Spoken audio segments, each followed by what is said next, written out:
Hello.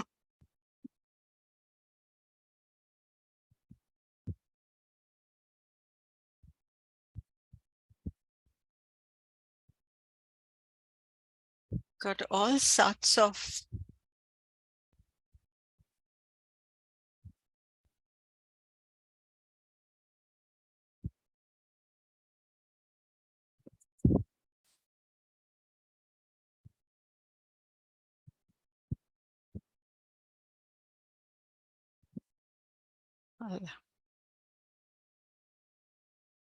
hello, everybody. Nice to see you all. And Hello.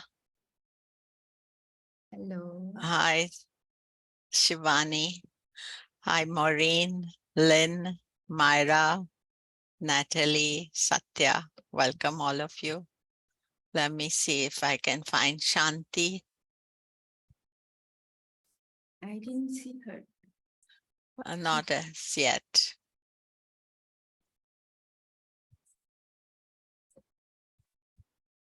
Maybe we can ask Lynn to record. Yeah, maybe we ask Yang to do. Yang, will you record? Yeah. Okay. Good. Thank you. 谢谢。不过现在还没有中文频道，等有了中文频道再录。Okay, now what I need to do is, yeah.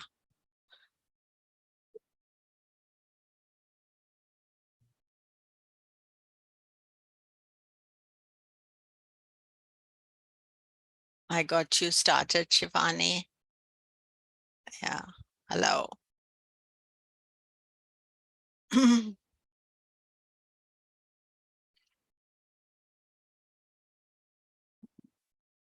To share the screen today. No, cancel.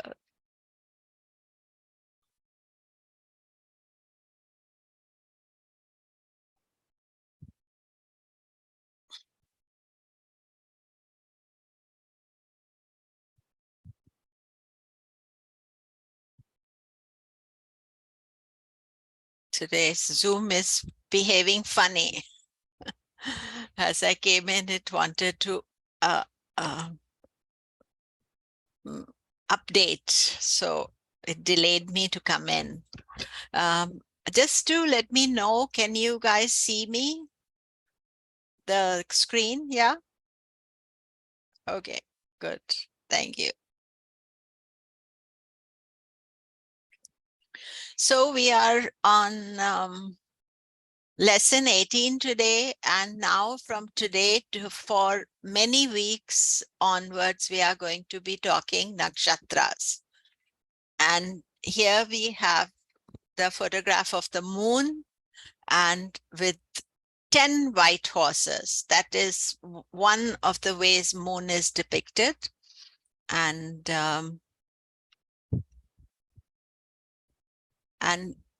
this is me at the outside the Purva Ashada temple. And there's a lot of lotuses, as you can see.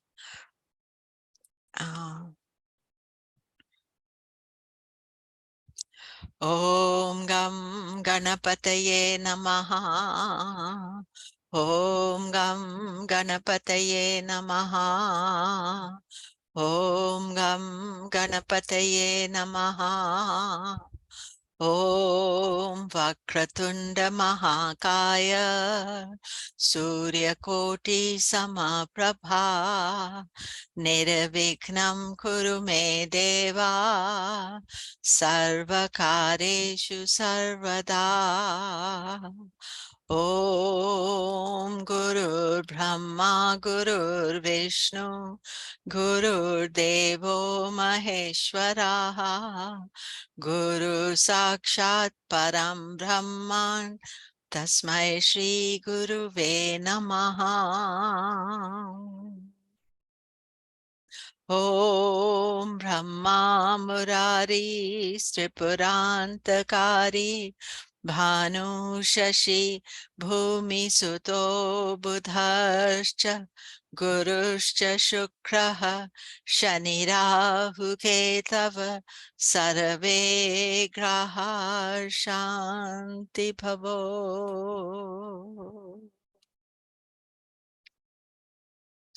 Om Dati Shankatushārabham Shirodharanava Sambhavam Namami Shashinam Somam Shambho Mukata Bhushanam.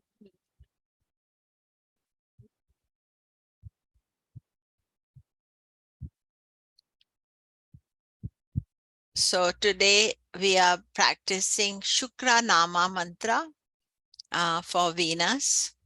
Om Shukraya Namaha. Om Shukraya Namaha.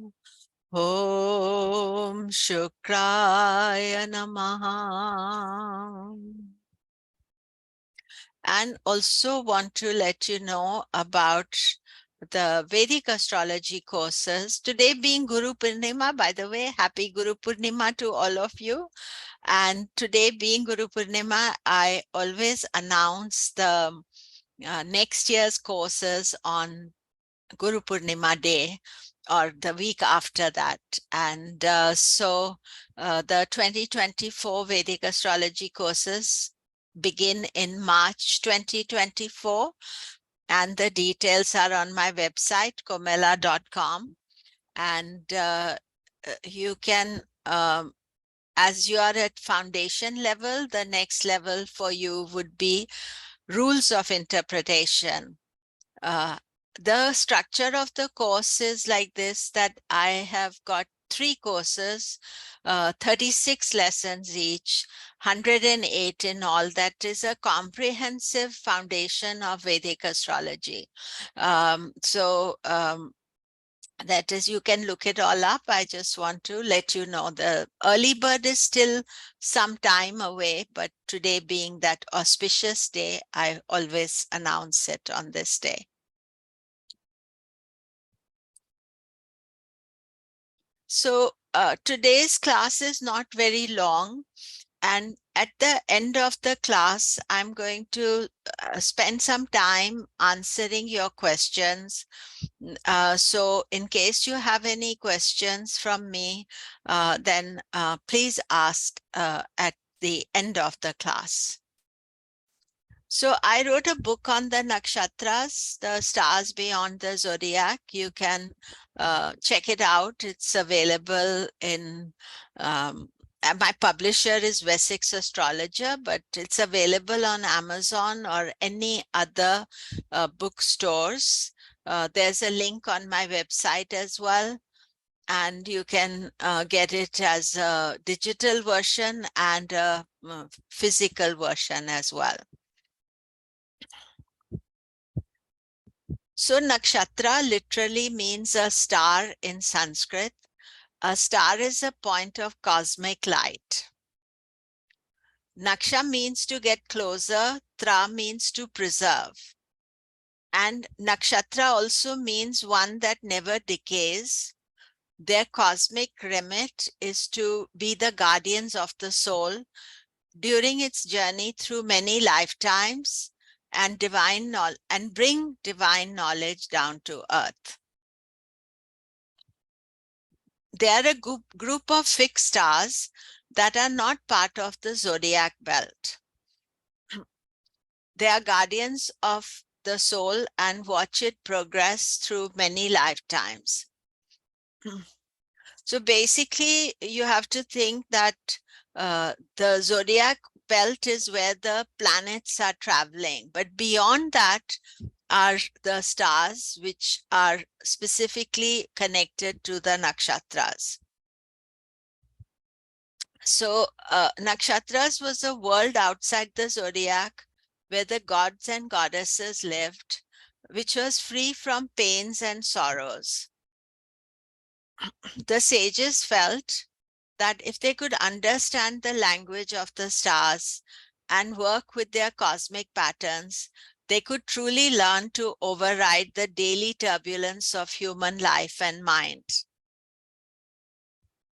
So the Gayatri mantra that is sort of explaining this aspect, I'm just going to chant it. Om Bhur Bhuva Swaha Tatsaviturvarenyam Bhargo Devasya Dhimahi Dhiyo Yo Na Prachodaya.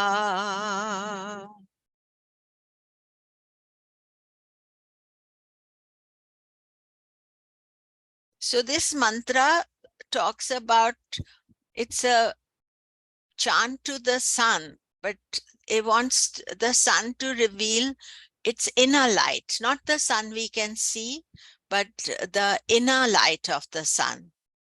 So Gayatri mantra is one of the greatest and most respected mantra from the Rig Veda. It is accredited to sage Vishwamitra. It is named for the Gayatri meter, which has 3 padas or parts of 8 syllables each.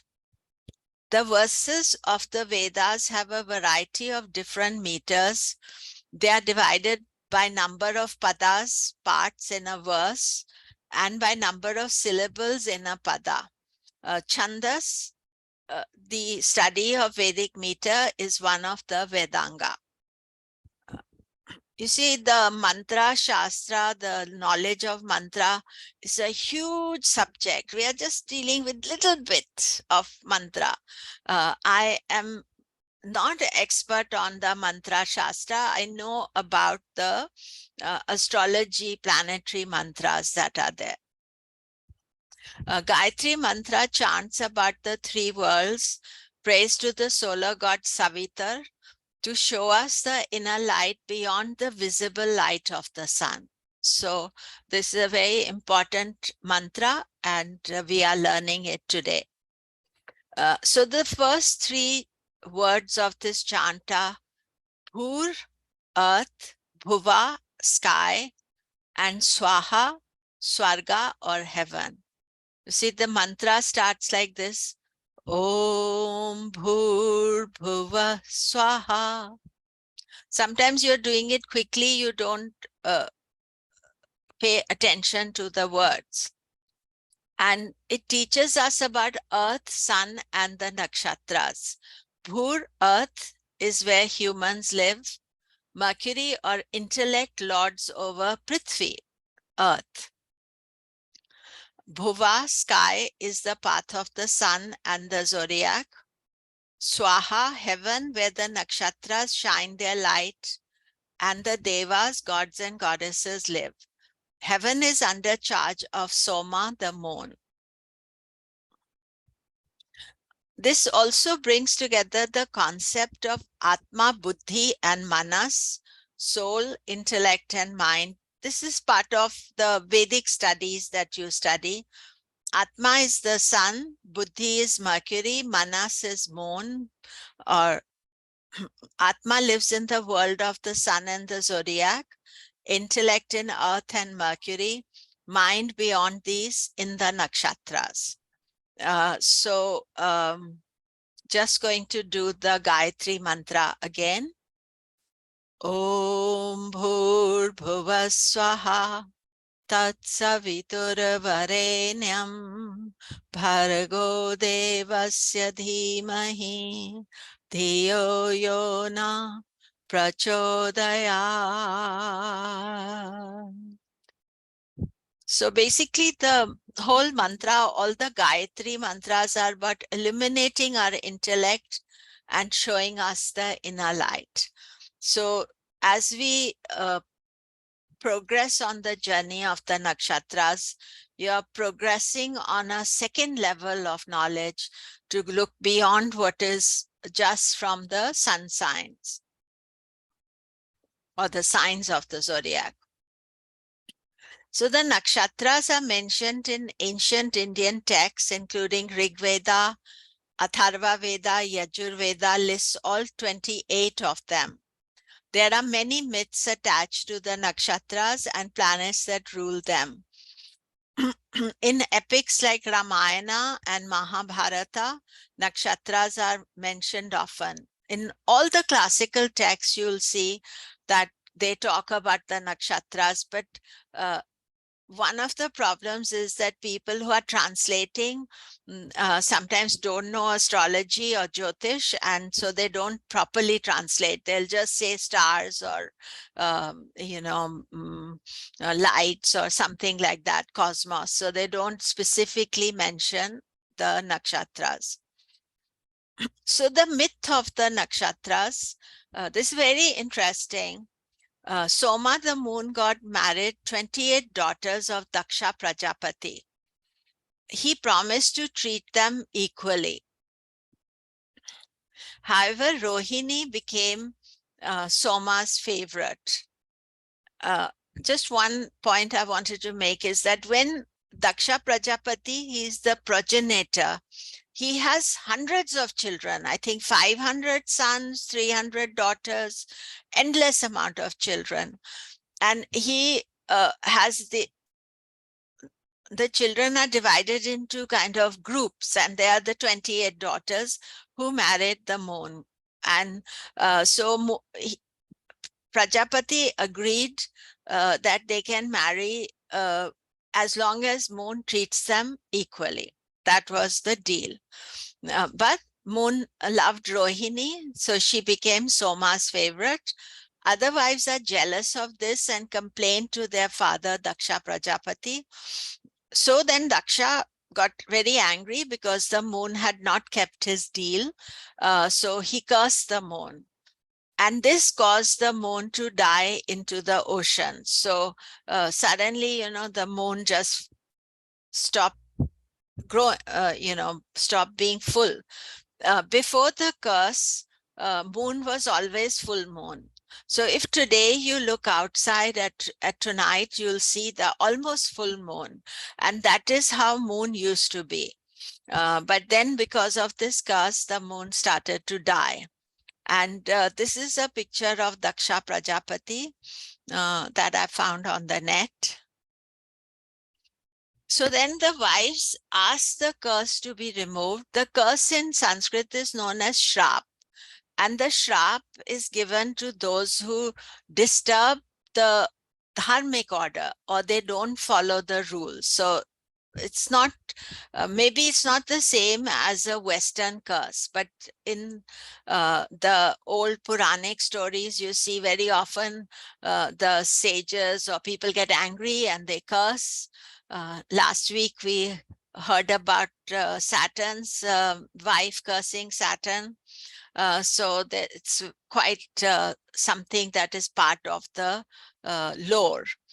So Prajapati could only modify the curse, as curse once given cannot be taken back. The modification of the curse meant that the moon had to die every month and to be reborn again. And so this became his waxing and waning phase. So this is at the Kumbheshwara temple in Kumbakonam. You have all the nakshatras on the roof. It's very common in the temples to have the signs of the zodiac on the sky. You'll see all the 12 signs of the zodiac. But in a few temples, you will find the nakshatras as well. Sometimes they are painted. In this case, these are plaster work on the ceiling. It's very beautiful to see, and I have a picture of it. So what about the nakshatra basics? One nakshatra is how long the moon travels one day. That is 13 degrees 20 minutes. This divides the zodiac into 27 sections. Each nakshatra is further divided into 4 sections of 3 degrees 20 each, known as the padas.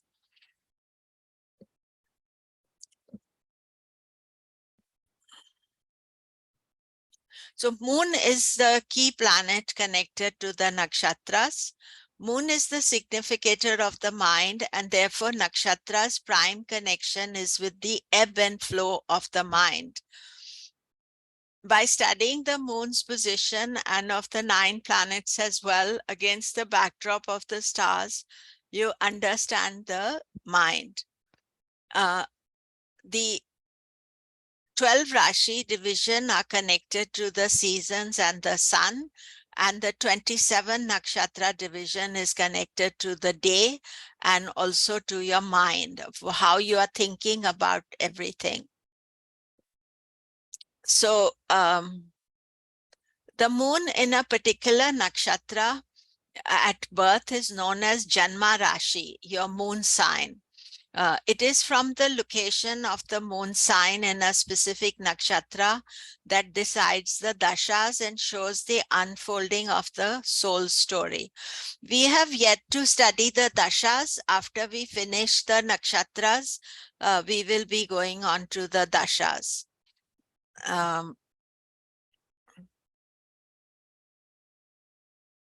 So here I have Julia Roberts' chart, and what you see is her moon is 1 degree 23 minutes of Leo. So this is the information we have so far. Now, when you dig a little bit deeper, you see that what is the nakshatra of the moon and of all the other planets. And here, this is a list of all the nakshatras, and you can see here her moon is in Magha, which is ruled by Ketu. And here I've put Janma moon, nakshatra is Magha, ruled by Ketu. How it is analyzed, this we will study later. Just now, I just wanted to show you the moon nakshatra. So the 27 nakshatras are in this order. Ashwini, ruled by Ketu, 0 to 13 degrees 20 Aries. Bharani, ruled by Venus, 1320 to 2640 Aries. Kritika, ruled by the Sun, 2640 Aries to 10 Taurus. Rohini, ruled by Moon, 10 degrees to 2320 Taurus. Mrigasira, ruled by Mars, 2320 Taurus to 640 Gemini. So here you see that between Aries to Taurus, Aries has 3 nakshatras, but Kritika has only a small part of Kritika in Aries. The rest is in Taurus. Then Taurus has Rohini and Mrigasira, but then half of Mrigasira is in Gemini. 6 nakshatra is Ardhara, ruled by Rahu, 640 to 20, Gemini. Punavasu, ruled by Jupiter, 20 Gemini to 320 Cancer.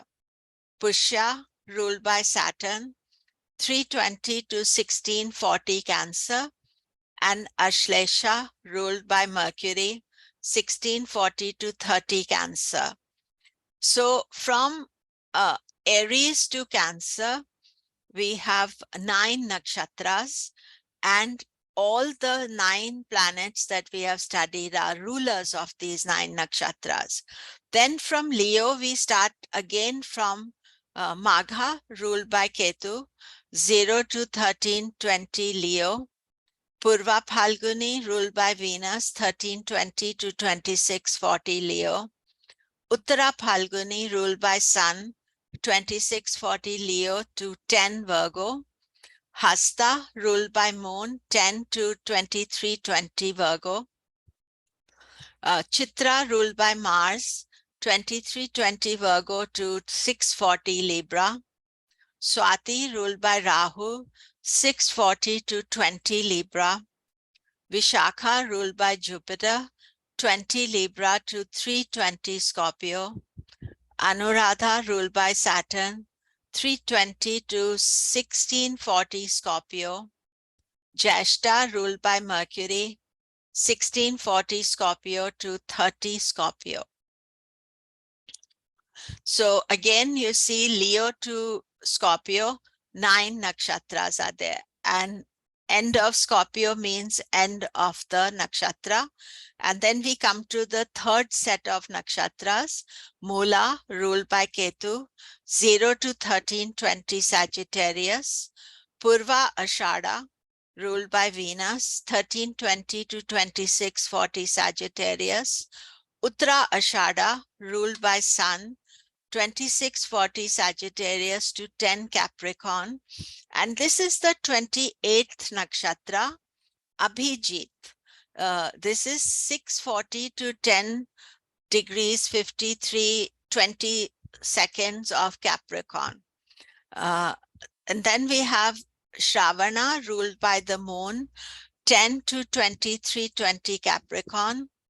Dhanishta, ruled by Mars, 23-20 Capricorn to 640 Aquarius. Shatabhishak, ruled by Rahu, 640 to 20 Aquarius. Purvabhadra, ruled by Jupiter, 20 Aquarius to 320 Pisces.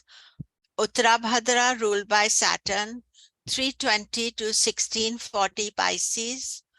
And Revati, ruled by Mercury, 1640 to 30 degrees Pisces. Now, as astrologers, you have to remember all the 27 nakshatras. It is a long project, and one of the best ways to learn them is to write them down. You can write them on your iPad or laptop, or you can write them by hand, so that you remember the names and you remember the degrees and the rulers. And this is an effort, you know. All of us astrologers had spent a lot of time remembering them. Now for me, if somebody says, where is Hasta Nakshatra? I don't have to think and look at the list. I know it's from 10 degrees to 2320 of Virgo. But as a beginner, you do need to remember the nakshatras. Don't push yourself, but you should have spent some time remembering the names of the nakshatra, the pronunciation, and it comes with time, you know. Sometimes you may not understand everything immediately, but this is one of your projects that only you can do. So then the 28th nakshatra, Abhijit, is an intercalary nakshatra. It spans two nakshatras, Uttara Ashada and Shravana. It does not exist in physical space, but in spiritual one. Intercalary means they're side by side. So this is, let's say, Uttara Ashada and Shravana, and a portion of it above is the Abhijit. Abhijit is 4 degrees 1320 long, is placed between 640 and 10 degrees 5320 Capricorn, 640 to 10 in Uttara Ashada, 10 to 10:53:20 in Shravana. So Shravana gets a very little bit of Uttara Abhijit. Uttara Ashada is ruled by the sun, Shravana by moon. Abhijit provides the link. Abhijit Nakshatra, so there's a story behind Abhijit, and maybe there are many stories. I'm just telling you one of them. Abhijit Nakshatra was the most auspicious one during the ancient times. The Nakshatra Lord is Brahma. The name Abhijit connects to Vishnu. Abhijit means what cannot be defeated. It was such a powerful nakshatra that to achieve success in every act, persons used to start their important activities on the day moon was in Abhijit nakshatra.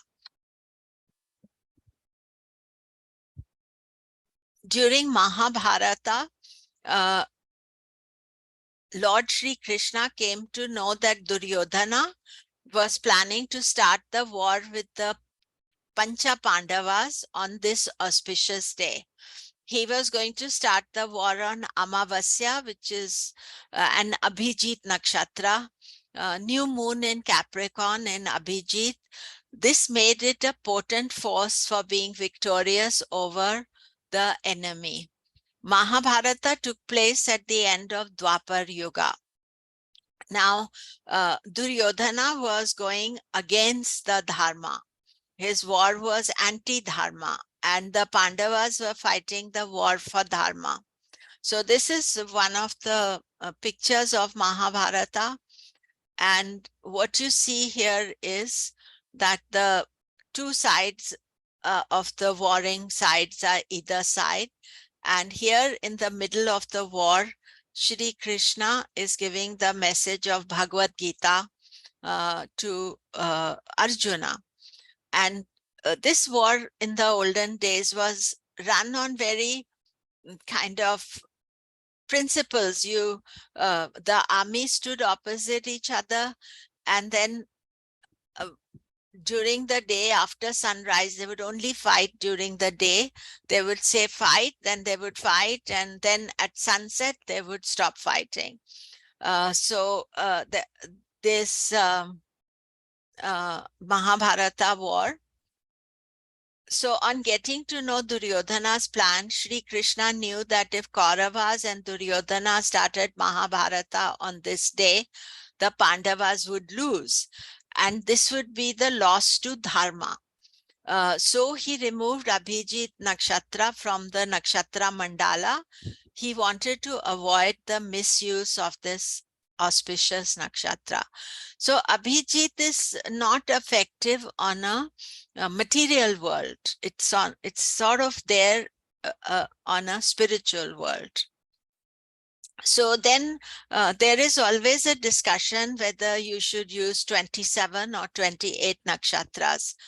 I have always used 27 nakshatras, and Jataka Parijata, Phaldipika, Kalprakashika, Mahura Chintamani, Mahurata also use 27. It is important to use 28 nakshatras in analyzing Gotra lineage, as it comes from the origin of humanity, plus for Panchanga. Then there are some techniques, Sarvota Bhadra Chakra, advanced Nadi techniques that use 28.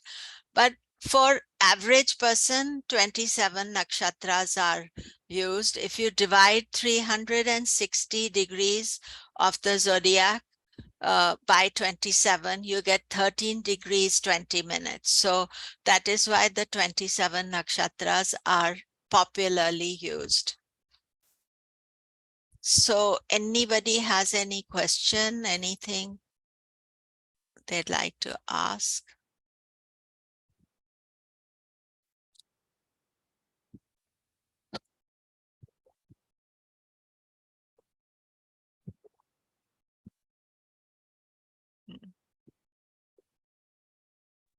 I have a question. Yes, of course, Maureen.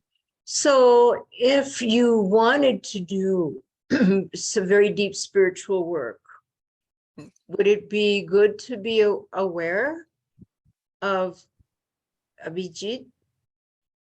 And I mean, do they use that as part of spiritual practice? Not really, no.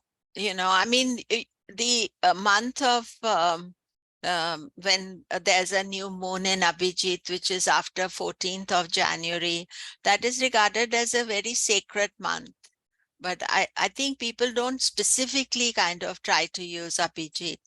But you could use that, if you want to start a practice, you could look at when moon is in Uttarashada, Shravana, that area by transit, and you can start your practice on that day.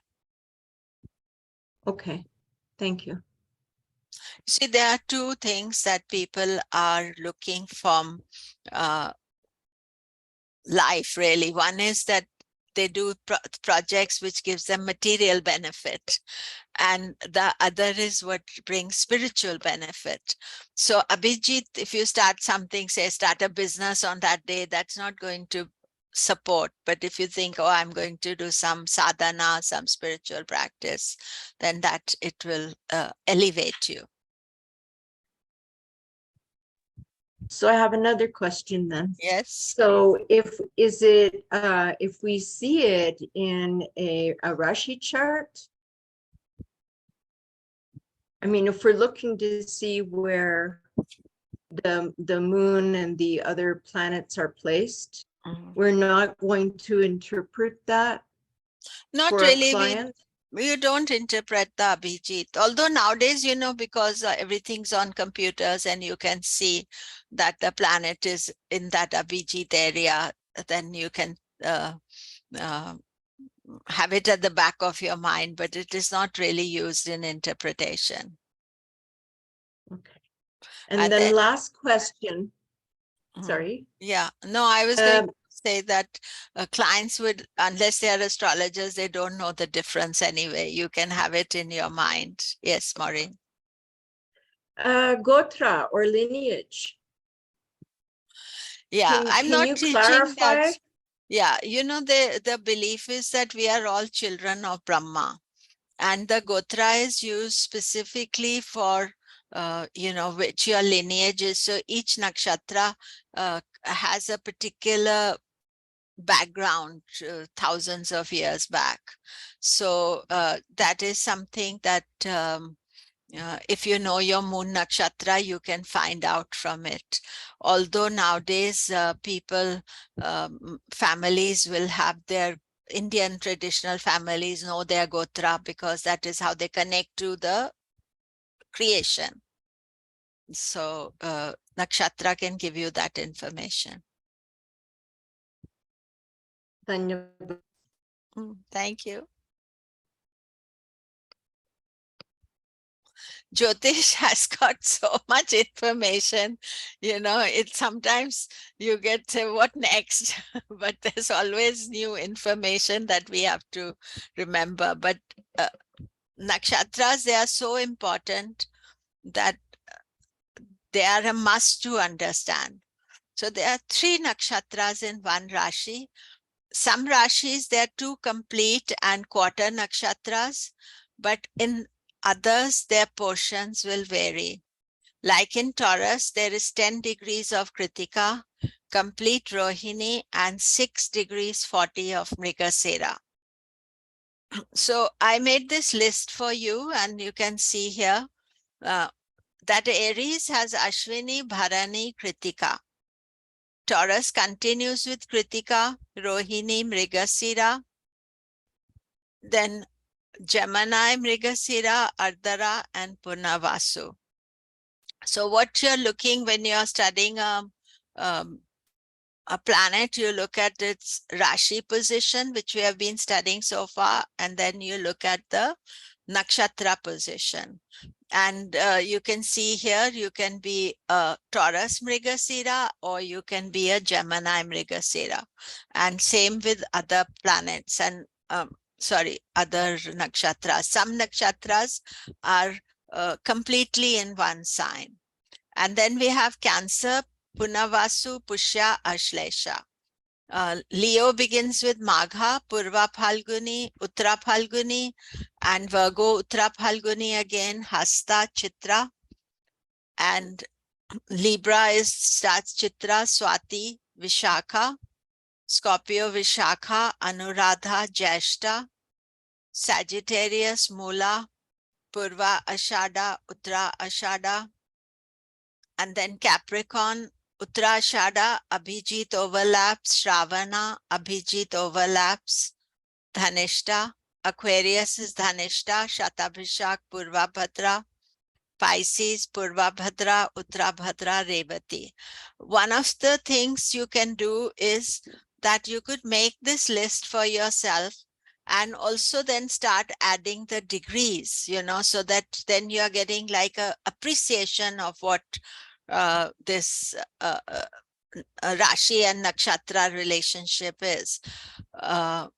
Over the years, I've done it many, many times. And of course, I did the book also, and all the charts are available.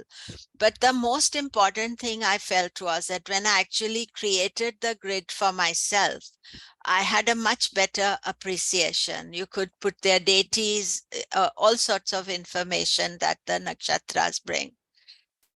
So nakshatra and Rashi. Rashi is what you are. Nakshatra is how your mind is. Nakshatras alter the way you were going to be. Navamsha gives the result of the dual influences of Rashi and Nakshatra. And the bhavas, or the houses of Rashi and Navamsha, are how you use this energy. As yet, you don't understand a lot of this, because first we have to learn what the different nakshatras are.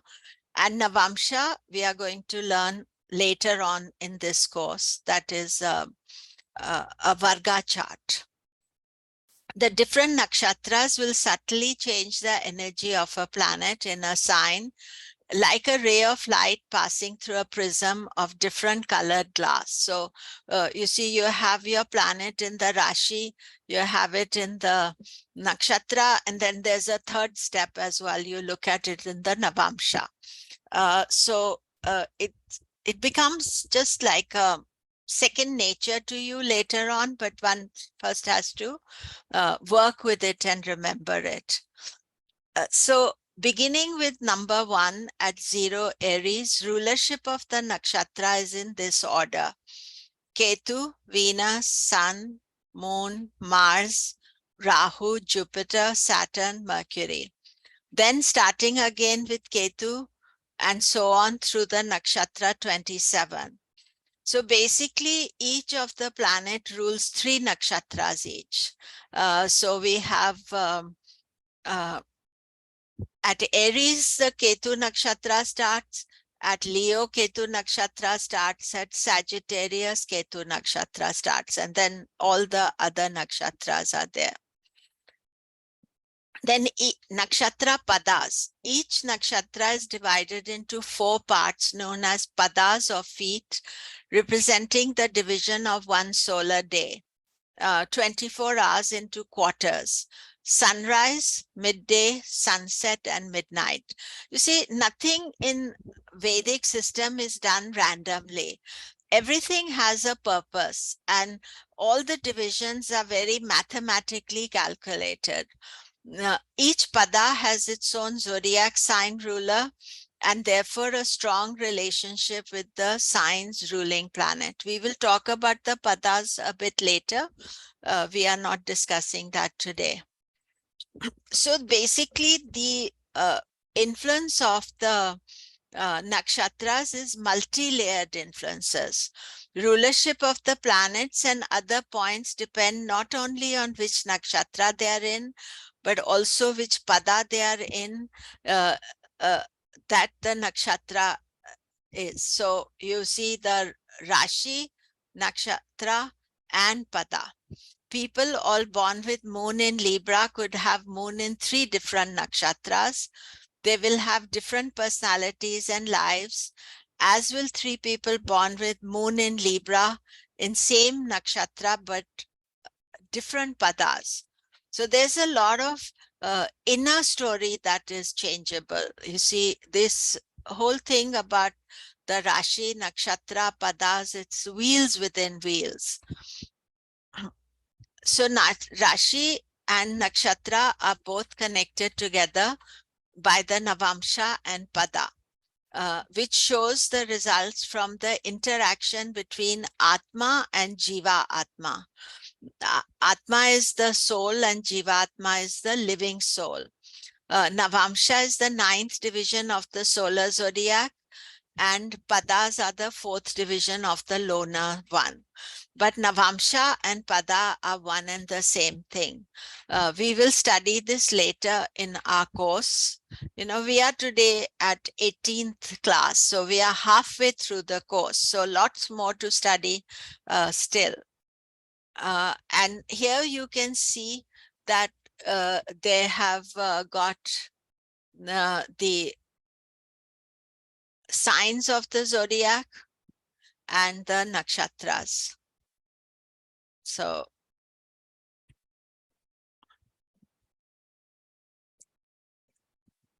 the uses of nakshatra, there are many, many uses of the nakshatra. And just a few I've given. Chart analysis, I would say this is the most important one. because it lets you understand your personality. Then what should be the right name for you? So today I was talking to Maureen. The word M comes into Leo. So just Maureen's name, Myra, also in the class, M is in Leo. So there's just the name you keep has a major influence on your personality. Panchanga, nakshatra of the day. Today the moon is in Purva Ashada nakshatra. Relationship compatibility, dasha system, how your karma will unfold, how time is affecting you now. Mahurata, which is electing auspicious time, rectification, trying to fix your time of birth. These are just a few things that nakshatra are responsible for. And so this is why this next part of our class is very serious and important, because you get to know the basics.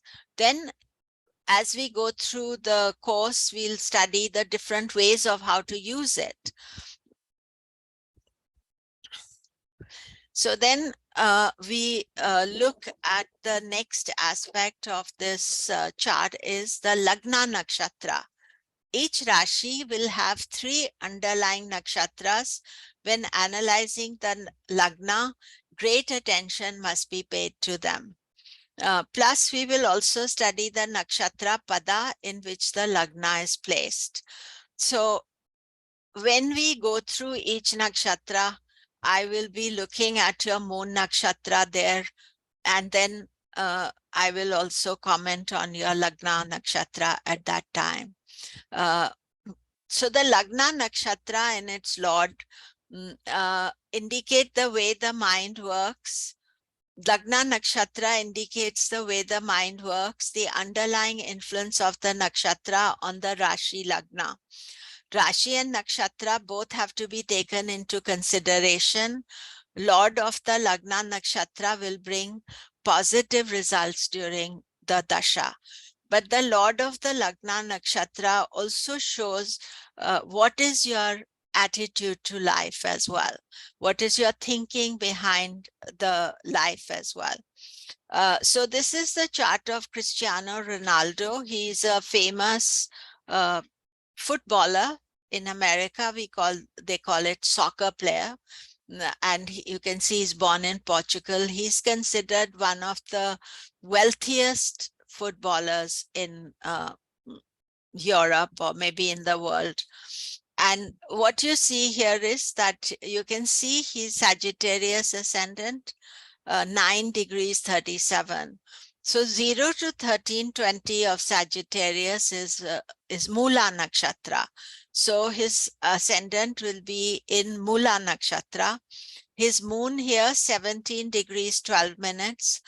So 1640 to 30 degrees of Cancer is Ashlesha Nakshatra. So from here, you are seeing now next layer of his personality, that not only he's Sagittarius ascendant, but his nakshatra is Mula. And the pada there is Gemini. Then secondly, his moon is in Cancer in Ashlesha Nakshatra. So that is ruled by Mercury. So if we look at here, I have the information here. So this is the planet nakshatra grid. Pushkara we will study later. But here what you see is that ascendant is Mula 19-3. That means it's 19th nakshatra pada 3. And the first line is only important, Ketu. And then moon Ashlesha, 9th nakshatra pada 1. Ruler is Mercury. So in his chart, what you can see now, there's some extra information you'd look at, that his Lagna is Capricorn, is Sagittarius. Lagna Lord Jupiter is in the 2nd house. What does the 2nd house represent? It represents money, finances, It's called Dhana Bhava, the house of wealth. And the Nakshatra ruler Ketu is placed in the 11th house, another Dhana Bhava, wealth house. I told you he's one of the richest footballers. So he's a footballer, but he's not just playing for fun. He's an icon. He's earning money. Then if we look at his moon nakshatra, moon is in the 8th house in Cancer. From here, moon is aspecting the 2nd house of money. Moon's nakshatra lord is Ketu, sorry, Venus, Mercury, and Mercury is also in the 2nd house. So from this, we can see that Cristiano Ronaldo may have a interest in being wealthy, successful from the nakshatra positions as well. It is repeating the same story.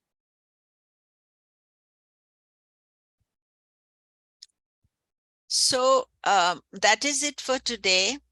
And as I said, I'll ask questions if you have any questions, but let me just complete the class. So these are the classic books on nakshatras: Brihat Jataka, Phaladipika, Jataka Parijata, Jatak Bharnam, Sarvali. Then more modern authors, lots of books people have written on nakshatras. Myths and Symbols of Vedic Astrology by Bipin Behari. I love this book. I studied it very seriously, and Bipin Behari was a great influence on my study of nakshatras. And then my book, I already told you, on the nakshatras. Then Nakshatra by R. Santhanan. Brihat Nakshatra by Sanjay Rath, Nakshatra by Dennis Harness. This is a very good starting level book, excellent book. Then Personal Panchanga by me and Path of Light by James Gallagher. Just few of the books that are more modern authors. And then next week we continue with the nakshatras. And now last week I promised you the assignment for this week. So the assignment is on planetary aspects. What new you learned about aspects, and one key impact in your chart. You need to do 200 words only. And Keiko is traveling. Last I heard she was in Kenya, but she's coming back home, and she's so that's why I delayed the assignment. And do remember to put assignment 17, class 17 in the subject line. Deadline is Friday midnight PST. You know, she collects all the assignments on Friday, then she'll put her work project, how she's going to answer them. So please be conscious of that. And all assignments should not be more than 200 words. Longer will automatically be rejected, because we are now on lesson 18. So by now those are the rules of our assignment. So now we have plenty of time today.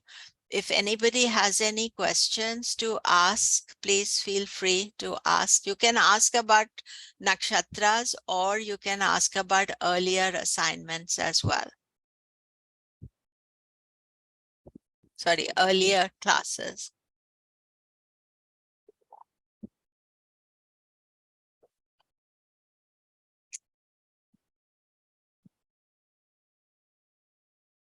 Okay, silence. Well, Maureen, yes, yes. I didn't want to jump in again. No, no, you're welcome. Yes. Okay, so how I came to you was because about a year and a half ago, I started to, on my own, study the fixed stars. Mm. And I fell in love with the fixed stars. Oh, And I that's read, I did, I am. This is, it gives me such joy. And so I have, you know, some of the very old texts, and they're Western texts Yeah. that I read. Well, going back to the Renaissance, before medieval, all that. And that is how I came to find you, because I then came across Nakshatra and the concept. Mm. And then, you know, there was a not a seminar, but what did you have in the early spring? It was very, very good presentation of absolutely wonderful astrologers. Yeah, So, but the anyway, conference. yeah, the conference. And so I was wondering if, when you're going to teach us this amazing subject matter, will you be discussing any of the particular fixed stars that are associated with these nakshatras? I do give them, they are in my book. I've given all the fixed stars associated with the nakshatras as Mhm. well. But I think, so I will do that. I think, I'm not sure now, because when I see the notes, I will mention. Some of them are very obvious, but I would love that. And I noticed that the Arabs had words, you know, and the Chinese had words, like different names. And then there's and of course there's the Hindu names as well, or the Hindi names as well. So I will be myself, as you go through, probably plotting all the stars that are in there. yes, And but they are seeing if they, in my book. They are all given. well, I will get that book. Yeah, if you don't have my nakshatra book, then it's got all the fixed stars there. Okay, Dhanyavad. Thank you. And yes, you know, I was there was question about the fasting of Saturn fasting. I'm going to do that next week, because I totally forgot about it. But the Saturn fast begins on 19th of August. And so it's still time for you to plan it, but I will do it next week. I should give myself a note about it. There are two things that are happening in July. Or one thing why the fast is delayed is that we have an extra lunar month.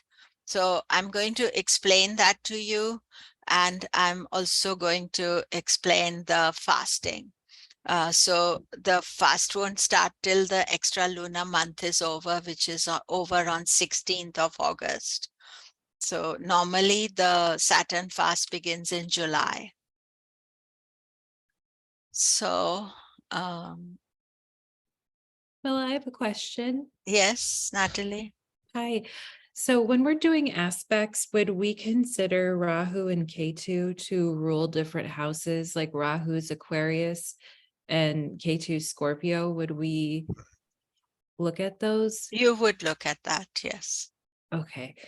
And then I was just curious to know, what do you think are some of the most difficult aspects? Would it be like any plant, any houses that Saturn aspects or Mars aspects, or any certain planetary combinations that you think are like the most difficult? Well, I think the most difficult is when you have multiple aspects, because everybody has aspects. So like if Saturn is aspecting a particular house, yes, it's sort of part of nature. There's certain areas that Saturn is bothering. But what we are specifically paying attention to is if there's, let's say, one house, you have Saturn, Mars, Rahu, or Ketu, all aspecting that area, then that area becomes very vulnerable because it is under a lot like a siege. Yeah. Mm. Yep. That makes total sense. And then do you think that there's any certain planetary combinations that are like most challenging, like Moon, Saturn, or something like that? I guess it depends on. Generally, Natalie, any combination to the moon, moon Saturn, moon Mars, moon Rahu, moon Ketu. These are all challenging combinations. And if you have them, it means that you need to support them because they can be bothersome to you. And if you don't support them, then they become worse. But if you are supporting them through yoga and spiritual practices and practical approach as well, then that is there. So anything like moon with Venus, Jupiter, those are okay. But generally the malefics with the moon, and secondly, you have to see how close it is to the moon. So if say you have moon Saturn same degree, then that is a difficult energy as a starting point. Yeah. Mm. Thanks, Camilla. Thank you. Appreciate it. Thank you. Anybody else? Good. So what I wanted to say is that at the end of each class, you are welcome to ask me questions about anything other than our class in question. During the class, it is good to ask what we are studying. But if you have any doubt or anything, then feel free to ask at the end of the class. So I'm happy to answer you if you have any questions about not specifically related to the class. Yes, Kamala. Yeah. Kamalaji, I have a question about because I was trying to read your book, Nakshatra, the stars beyond the zodiac, Yeah. and it talks about the padas. I'm Yeah. not quite sure about the relationship between the padas, nakshatras, and the navamsha. Okay. So can you clarify this part for me? Yeah, actually, we just wait for a couple of more classes. We'll talk about it. But basically, it's how if you think about the zodiac is like a mandala, and then it's got an outer influence and an inner and a deeper influence. So therefore, as you go deeper and deeper, then you have the sign, you have the nakshatra, and then you have the pada. So starting, let's say if you have a moon in Ashwini, the first pada of Ashwini is Aries. Then you have Taurus, Gemini, and Cancer. So there are 4 padas in. So now if you have Mars in Aries, it can be in any one of those 4 padas. And in Ashwini, suppose you have Mars in Aries and in Ashwini, you may think I have very strong Mars. But suppose it is in 4th pada of Ashwini, which underlying is Cancer pada. That means that you can think that maybe the foundation of Mars in Aries, this person is talking Mars, but inside is not so strong. So we are going to discuss this Atma Jyoti over the class. We have many weeks of it. So we will discuss that, and you may get a little bit more enlightened. And also I have another question about when you analyze the chart, how do you analyze the chart from the nakshatra's point of view? Like, for example, it doesn't mean like, for example, the ruler of the nakshatra that we analyze from the ruler of nakshatra when we analyze the chart. So basically, it's a bit complicated right now, but I'll just show you the Ronaldo's chart here. So firstly, it's not just the ruler of the nakshatra. So his ascendant is Mula nakshatra. So we want to know what is Mula about. So you have to know the quality of Mula that Cristiano Ronaldo can embody, because this is his ascendant nakshatra. And then the ruler is Ketu. I already explained Ketu is in the 11th house. His moon is in Ashlesha. Ashlesha is a very mystical nakshatra. It's also connected to yoga, philosophy, but also politics, secret knowledge. And he's got 8th house moon. So he may be very secretive. He may have a lot of Ashlesha, mystical quality. We don't know. We know him only as a soccer player. So trying to analyze the chart, you have to know the quality of the nakshatra first, not just of the ruler. So we are going to be discussing first all the nakshatras, their personality, then we come to the ruler. I see. All right. Thank you, Kamala. Good, good. Thank you. All of you asking questions. It's very good. So we see next week. Thank you very much. Namaste.